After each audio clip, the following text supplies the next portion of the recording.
जय हिंद किसान साथियों, नमस्कार। मैं आपका स्वागत करता हूं अपने यूट्यूब चैनल वीएन फार्म में। किसान भाइयों, आज की वीडियो में बतलाने वाले हैं खीरे की खेती, जो कि खीरे की फसल को हम सितंबर महीने में लगाते हैं, तो किस विधि के द्वारा लगानी चाहिए। किसान भाइयों, आज की वीडियो में आपको बतलाऊंगा खीरे की फसल को आप मेड़ विधि या फिर बेड विधि के द्वारा अगर खीरे की फसल को लगाते हैं तो आपको काफ़ी अच्छा उत्पादन मिलेगा। साथ ही में किसान भाइयों, जब आप मेड़ विधि और बेड विधि के द्वारा अगर खीरे की फसल को आप लगाते हैं तो आपको कुछ जैसे कि मचान बनाने की आपको आवश्यकता पड़ेगी, क्योंकि किसान भाइयों जो हमारी बेल है उसको हमें ऊपर तारों पर चढ़ानी है, जो कि बांसों की सहायता से हमें अपना मचान बना लेना है अच्छे से। उसके ऊपर हमारी बेल जाती है तो हमारा खीरा है काफ़ी अच्छा निकलेगा और मोटा होगा, काफ़ी लंबा भी हो जाता है। क्योंकि किसान साथियों, अगर हम नॉर्मल विधि के द्वारा खीरे की खेती को करते हैं तो उस समय जो हमारी बेल में जो कीड़े पैदा होने लगते हैं और साथ ही में क्योंकि वहाँ पर हवा पास नहीं हो पाती है तो हमारे फल में भी जैसे कि सुड़ियाँ हो गई बहुत सारी, जब वाइट स्पॉट लगने लगता है तो उस कंडीशन में हमें उत्पादन देखने को ज़्यादा नहीं मिलता है। अगर हम बेड विधि या मचान विधि के द्वारा करते हैं तो हमें उत्पादन में ज़्यादा वृद्धि देखने को मिल जाती है। किसान भाइयों, मैं आपका स्वागत करता हूं अपने यूट्यूब चैनल वीएन फार्म में।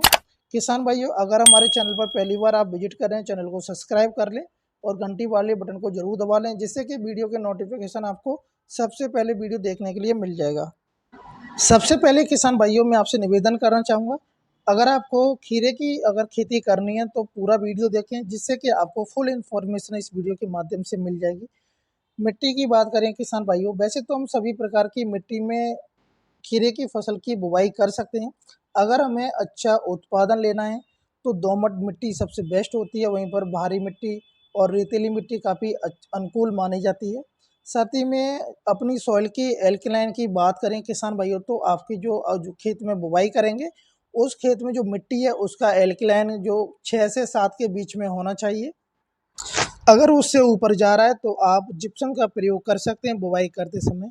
साथ ही में किसान भाइयों, बात कर लेते हैं कुछ प्रमुख वैरायटियों की जो अच्छा खासा उत्पादन देती हैं प्रति एकड़ में, जो कि आप 40 से 45 दिन के बाद में आप हार्वेस्टिंग कर सकते हैं खीरे की फसल से।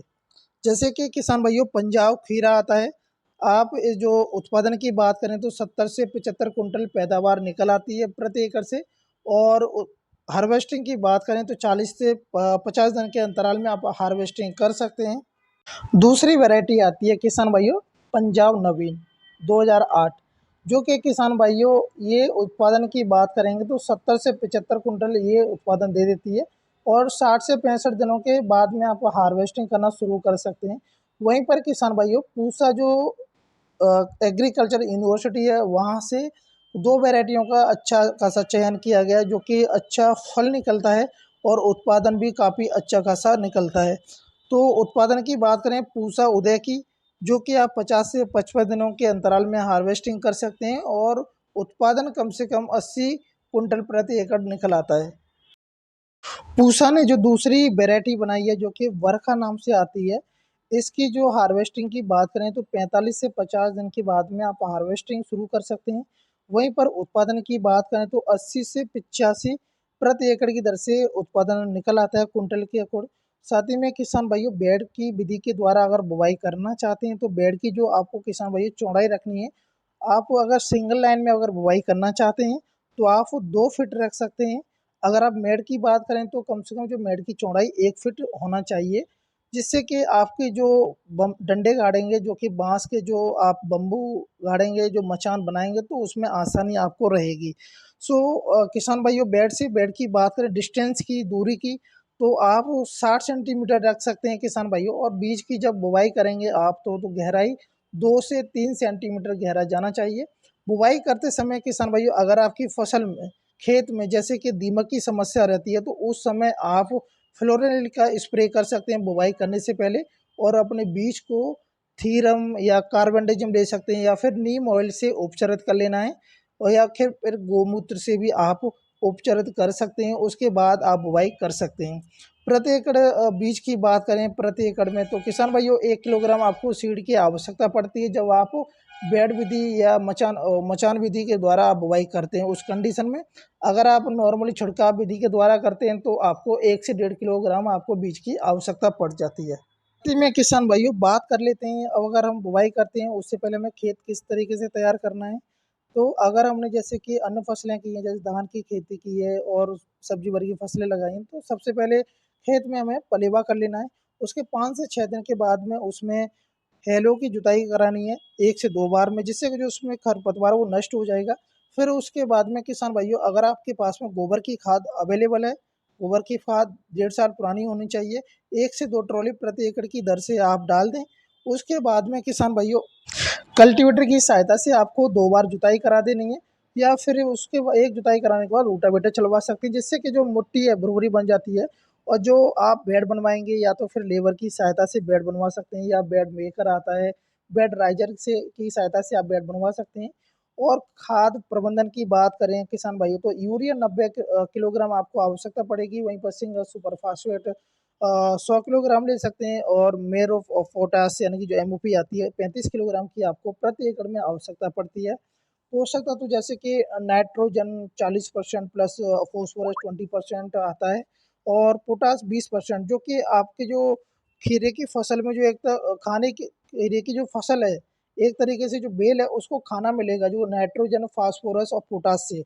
और साथ ही में किसान भाइयों इन तीनों खादों को आप अगर डालते हैं, यूरिया, एसएसपी, एमओपी, तो आपकी फसल में जल्दी से विकास होता है और जल्दी से फ्लावर स्टेज आ जाती है और फल भी अच्छा निकलता है। और किसान भाइयों बात कर लेते हैं खरपतवार नियंत्रण की।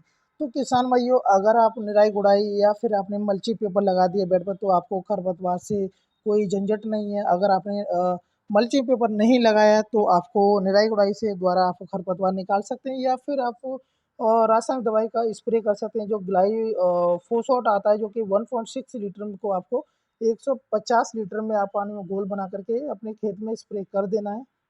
और किसान भाइयों सिंचाई की बात कर लें, तो आप अगर ड्रिप सिस्टम लगाए तो 5 से 6 दिन के अंतराल में आप सिंचाई कर सकते हैं, या फिर आप नॉर्मल विधि के द्वारा सिंचाई करना चाहते हैं तो 15 से 20 दिनों के अंतराल में आप सिंचाई कर सकते हैं। अपने अकॉर्डिंग भी कर सकते हैं, अगर आपको लग रहा है कि हमारी फसल जो मिट्टी है वो सूखने वाली है, तो सिंचाई आप कर सकते हैं आवश्यकता अनुसार। और किसान भाइयों जैसे कि अगर आपकी जो खीरे की फसल में जैसे कि आपको वाइट मक्खी हो गई, फंगस हो गया, डिसीज हो गई, या फिर रस्ट सूचक का दिख रहा है, हरी इल्ली या पाउडरी मिलड्रॉप अगर बेल पे आ गया है, तो उस कंडीशन में किसान भाइयों जब आपकी बेल है जैसे कि 20 से 25 दिन की हो जाती है, 5 से 6 पत्ते आते हैं, उस कंडीशन में अगर आपको दिख रहा है, तो आप इमीडा क्लोप्रिड ले सकते हैं। 17.8% एसएल का आता है, तो 10 ml की आवश्यकता पड़ेगी। और आपको M45 मैनकोजेब 75% का आता है, डब्ल्यूपी 30 किलोग्राम ले लें। उसके बाद में 15 लीटर पानी में घोल बना करके आप स्प्रे कर सकते हैं किसान भाइयों।